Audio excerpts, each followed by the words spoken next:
بسم اللہ الرحمن الرحیم۔ حضرت شداد بن حاد رضی اللہ تعالیٰ عنہ سے روایت ہے کہ ایک اعرابی دیہاتی آدمی رسول اللہ صلی اللہ علیہ وسلم کی خدمت میں آیا، آ کر کے ایمان بھی لایا اور تابع داری کا وعدہ کیا کہ میں آپ کی بات مان کر چلوں گا، اور پھر کہنے لگا کہ حضرت میں ہجرت کر کے آیا ہوں، آپ کے پاس رہوں گا۔ رسول اللہ صلی اللہ علیہ وسلم نے صحابہ کرام سے فرمایا کہ ٹھیک ہے، یہ مہاجر ساتھی ہے، ہجرت کر کے آیا ہے، اس کو اپنے ساتھ رکھو۔ اسی دوران کچھ دنوں کے بعد ایک جہاد میں جانا ہوا، تو وہاں سے جو مال غنیمت ملا تو پیغمبر کریم نے صحابہ کرام میں تقسیم کیا، اس کے لیے بھی ایک حصہ نکالا، تو یہ اس وقت میں موجود نہیں تھا۔ جب آیا تو صحابہ نے اس کو اس کا حصہ دے دیا کہ یہ اتنے اونٹ اور یہ مال غنیمت تیرے ہیں۔ تو اس نے بولا یہ کیوں؟ بولا پیغمبر کریم نے سب کو دیا، آپ کو بھی دیا۔ پھر آیا پیغمبر کریم کی خدمت میں آ کر کے کہنے لگا اللہ کے رسول یہ کیا؟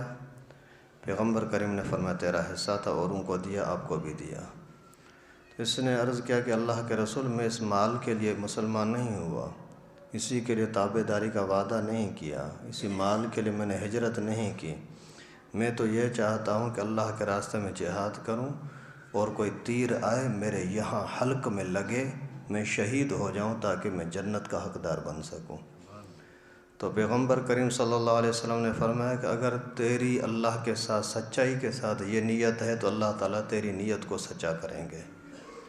پھر کچھ دنوں کے بعد ایک جہاد کا موقع آیا اور اسلام اور کفر کی جنگ چل رہی تھی، تو اتنے میں ایک شہید کو اٹھا کر کے لا رہے تھے، دیکھا کہ اس کو واقعی اسی حلق میں، اسی جگہ پر جہاں اس نے اشارہ کیا تھا وہاں اسی کو تیر لگا ہوا ہے اور شہید ہو گیا۔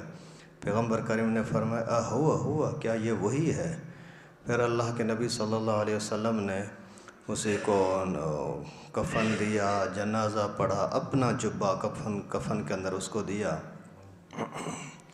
اور دعا دی کہ اور فرمایا کہ یہ اللہ کے ساتھ سچا تھا تو اللہ تعالیٰ نے اس کی سچائی کو اپنی بارگاہ میں قبول فرمایا۔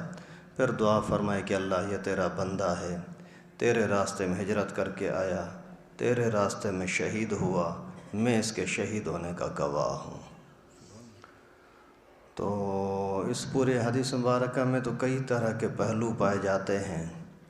ایک یہ کہ ایمان لانا بڑی عظیم نعمت ہے۔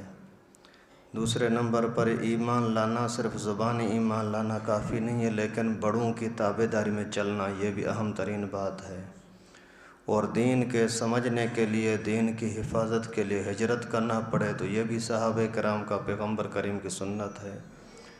اور اس کے بعد یہ کہ اگر دین کی خاطر کوئی پیسہ فائدہ دنیاوی ملتا ہے تو الحمدللہ بھلے ملے، لیکن اس لالچ میں دین کی طرف آنا یہ بڑی خطرناک بات ہے۔ دنیاوی لالچ کی خاطر ایمان کو قبول نہیں کرنا چاہیے اللہ کی رضا کے لیے۔ اور اس کے بعد یہ کہ دین کی خاطر، دین کی سربلندی کے لیے، جہاد کے لیے اپنی شہادت کی تمنا کرنا یہ ثواب کا کام ہے، برا کام نہیں ہے۔ ویسے عام حالات کے اندر کتنے بھی حالات تنگی والے ہوں، پریشانی ہو، بیماریاں ہوں، موت کی تمنا کرنا جائز نہیں، لیکن شہادت کی موت کی تمنا کا حکم ہے۔